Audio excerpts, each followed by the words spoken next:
Saudações galera, tranquilidade? Hoje eu vou mostrar para vocês um exemplo de aplicação do princípio dos trabalhos virtuais para a gente analisar um pórtico hiperestático. Mas antes de começar o vídeo, eu vou pedir para você que está assistindo, no caso de gostar do vídeo, dá um like aí no vídeo, se inscreve no canal e usa os comentários para tirar suas dúvidas. Valeu! Então vamos ao exemplo. É o seguinte, conforme está aí no enunciado, a gente quer determinar as reações de apoio para o pórtico mostrado, considerando que as barras AB, BC e CD possuem um módulo de elasticidade e o momento de inércia constantes ao longo de seus comprimentos. AB e CD possuem o mesmo valor de E e de I, e BC possui outros valores de E e de I. Então, como a gente pode ver aí na imagem, o pórtico tem um apoio fixo em A e um apoio fixo em D. O comprimento dos pilares AB e CD vale LP. O comprimento da viga BC vale LV. E a gente tem um carregamento distribuído uniforme de valor Q.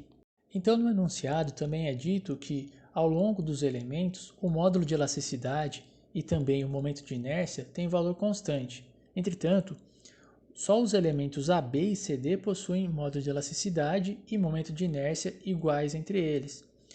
A viga BC possui outros valores para o módulo de elasticidade e para o momento de inércia.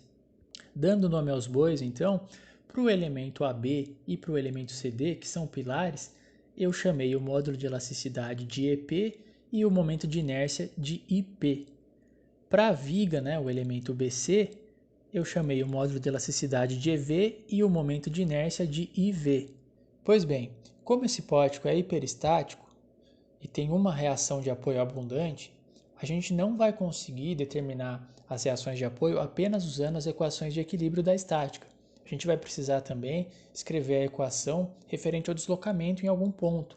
Esse ponto onde a gente vai escrever o deslocamento, a gente tem que conhecer o deslocamento, ou seja, a gente tem que ter uma condição de contorno pré-escrita. Nesse caso, a gente tem no ponto A e também no ponto D, apoio fixo, ou seja, a gente sabe que tanto no ponto A quanto no ponto D, o deslocamento horizontal e também o deslocamento vertical vale zero. Pois bem, então são essas as possibilidades de escrever a equação que a gente tem. A gente pode escrever a equação referente ao deslocamento horizontal no ponto A ou no ponto D, ou pode escrever uma equação referente ao deslocamento vertical no ponto A ou no ponto D. Aqui nesse exemplo, eu estou escolhendo escrever a equação referente ao deslocamento horizontal no ponto D. Para escrever essa equação, eu vou usar o princípio dos trabalhos virtuais para calcular o deslocamento horizontal no ponto D num sistema equivalente, no qual eu vou retirar a restrição do deslocamento que eu escolhi para escrever a equação. Então, como eu escolhi escrever a equação referente ao deslocamento horizontal no ponto D, eu transformo o apoio fixo que existia no ponto D em um apoio móvel, Ou seja, eu permito o deslocamento horizontal no ponto D. E no lugar de existir uma reação de apoio horizontal ali no ponto D, eu coloco uma força que tem a mesma intensidade do que teria aquela reação de apoio. Eu estou chamando essa força de DH. Então esse sistema representado na imagem é exatamente igual ao sistema original, ou seja, é idêntico à estrutura real submetida ao carregamento real. Agora, mantendo essa mesma vinculação na nossa estrutura, eu aplico um carregamento virtual no ponto onde eu quero calcular o deslocamento. Esse carregamento virtual na direção do deslocamento que eu quero calcular, ou seja, horizontal. O valor desse carregamento virtual é arbitrário, você pode escolher o valor que você quiser. Se você colocar unitário, as contas ficam muito mais fáceis. E aí a gente pode escrever a equação relacionando o trabalho das forças externas com o trabalho das forças internas. À esquerda da igualdade, a gente tem o trabalho das forças externas, que é dado pelo produto entre o deslocamento real horizontal no ponto D, que eu chamei de ΔHD, pelo carregamento virtual, que vale 1. À direita da igualdade, a gente tem o trabalho das forças internas, que é dado pela integral ao longo de todo o pórtico do momento referente ao carregamento real, multiplicado pelo momento referente ao carregamento virtual, dividido pelo módulo de elasticidade e pelo momento de inércia.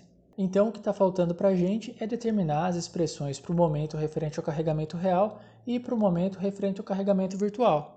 Vamos começar escrevendo as expressões para o momento fletor referente ao carregamento real. Para isso, a gente precisa determinar as reações de apoio referente ao carregamento real. E aí basta a gente escrever as equações de equilíbrio, né? Somatória de forças em x, somatória de forças em y e somatória de momentos. E aí repare que as reações verticais, a gente já obtém expressões que só dependem dos dados do problema, ou seja, a reação vertical em A, que eu chamei de AV, e a reação vertical em D, que eu chamei de DV, ficaram iguais a Q multiplicado por LV sobre 2, ou seja, o valor do carregamento distribuído multiplicado pelo tamanho da viga dividido por 2. Agora, a reação horizontal em A, que eu chamei de AH, ficou dependendo, né, do valor de DH que a gente não conhece. Prosseguindo, agora a gente escreve as expressões para o momento fletor ao longo do nosso pórtico. Então eu chamei de MR1 a expressão para o momento fletor no elemento vertical à esquerda do pórtico. E aí eu coloquei ele em função da coordenada x1 que eu deixei representado para vocês aí também, que vale 0 na parte inferior da barra e cresce de baixo para cima, conforme está ilustrado aí. Depois eu chamei de MR2 o momento fletor na barra horizontal, que está em função da coordenada x2, que também está representado aí para vocês, vale 0 na parte esquerda e vai crescendo da esquerda para a direita. Por último, MR3 é o momento na barra vertical da direita e está em função da coordenada x3, que vale 0 na extremidade inferior e cresce de baixo para cima. Aí eu deixei para vocês as expressões aí. E eu chamei de MR 1, 2 e 3 para a gente lembrar que esses momentos aí são referentes ao carregamento real. Depois a gente faz essa mesma papagaiada para o carregamento virtual.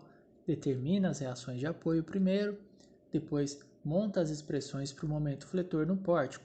Eu deixei isso para vocês nos slides, aí você dá um pause e acompanha aí o que foi feito.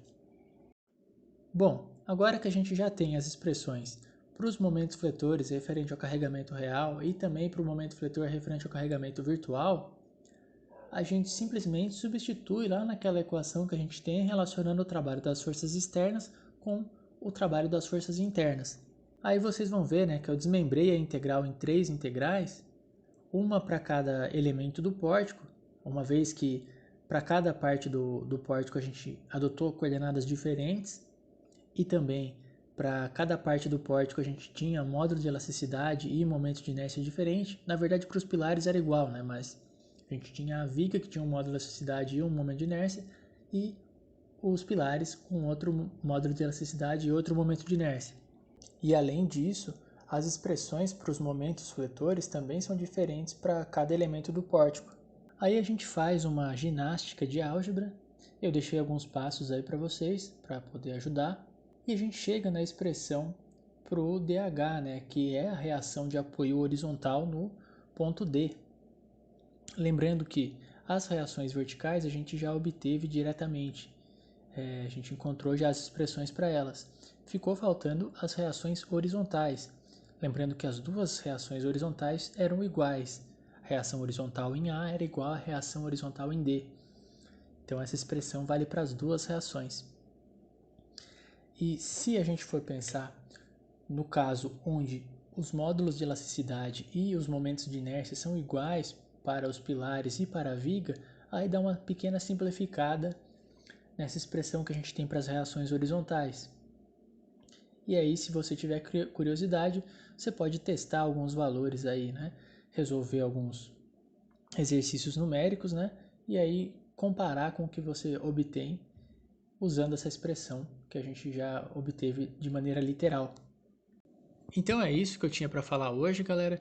Espero que esse vídeo sirva de reflexão aí para vocês, ajude vocês a compreender um pouco melhor o princípio dos trabalhos virtuais. Sei que por ser um exercício literal um pouquinho complicado, o pessoal que não está muito habituado a usar a álgebra pode se enroscar um pouco, mas é até uma boa oportunidade para vocês desenvolverem um pouco mais de habilidade com a álgebra.